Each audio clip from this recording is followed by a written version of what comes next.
welcome to a new take on the overview series for Transformers.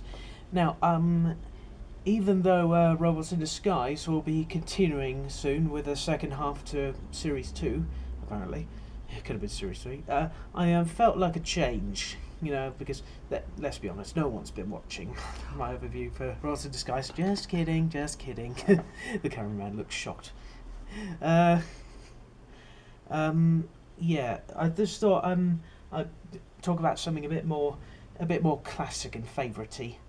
So I've decided to go all the way back to 1996, to when Transformers was evolved into the Beast era, with the exception of the Predacon combiners from Generation 1 as well, so Terracons. They're an exception. Yeah, these are proper beasts. So for this new series, we're going to be talking about Beast Wars, or Beast Wars Transformers if you want to get technical.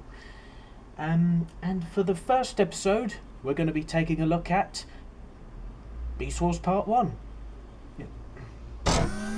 At the beginning, right at the beginning, the Maximal ship Axelon, an exploration vessel, is put in hot pursuit of a stolen Predacon ship known as the Darkside, which was stolen by the renegade Predacon leader Megatron.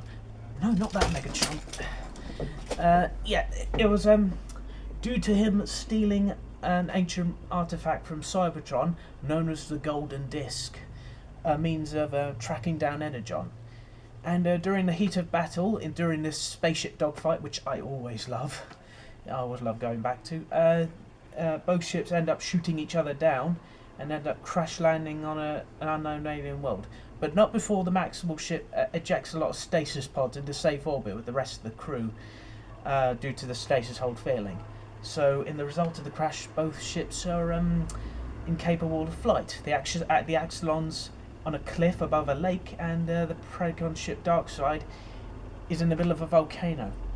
Awkward, right? Of course, Megatron, this descendant of the original namesake Megatron, he doesn't really care what planet they're on, so long as there's Energon. And the Predacon computer confirms this, and it states that there's too much Energon, and that means that a prolonged exposure to their robot modes would result in permanent damage. Awkward. So Megatron comes up with the clever idea of scanning the planet for local creatures, so they can make themselves more powerful and, in their beast modes, immune to the Energon exposure.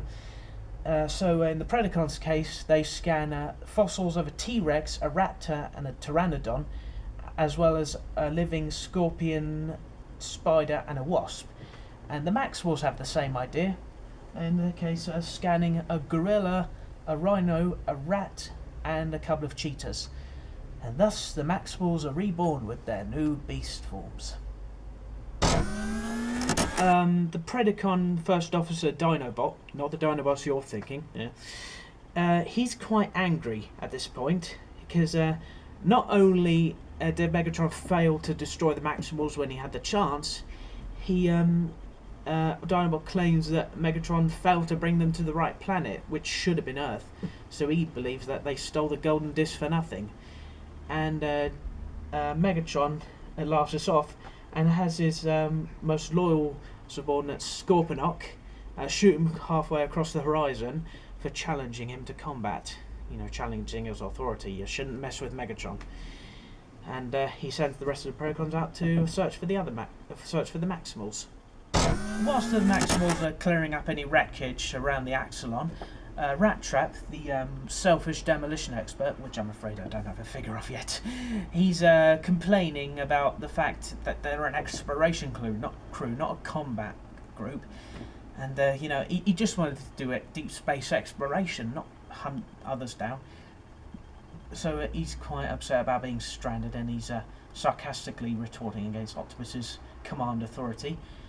Meanwhile, after Optimus reminds Rat Trap of the war, which he's not listening, Cheetor decides to show off his cheetah mode and goof off a bit while running after a couple of other cheetahs, ending up out of communications range due to the Energon. And after he's going after the cheetahs, he comes across a giant wasp, which is revealed to be everyone's fan favourite Waspinator. During the combat between Cheetor and Waspinator, both Maximals and Predacons regroup and end up facing each other. What Optimus is trying to reason with Megatron. They really shouldn't start up any more fighting, because the Maximals and Predacons have been at peace for centuries after the Great War between the Autobots and Decepticons. Megatron retorts, revealing that the Predacons have never abandoned their rightful goal of galactic conquest, and nor of the Council for that matter. And they were just waiting for the right moment to strike, and that's what leads them to transforming.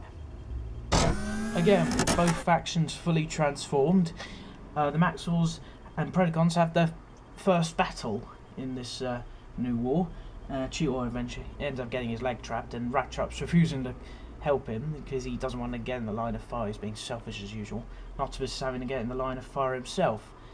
And after that's all done, the Maximals retreat, and the Predacons experience the Energon build-up for the first time as they start shorting out the blue energy surrounding them. They're sort of shorting out close to permanent damage. So that's when they have to revert back to their beast modes, which again shields them from the Energon exposure. So yeah, it's all fine in the end, and you'll see where Dinobot is by the next episode. Hope you enjoy this episode when you see it, if you haven't already. Coming next, Beast Wars Part 2.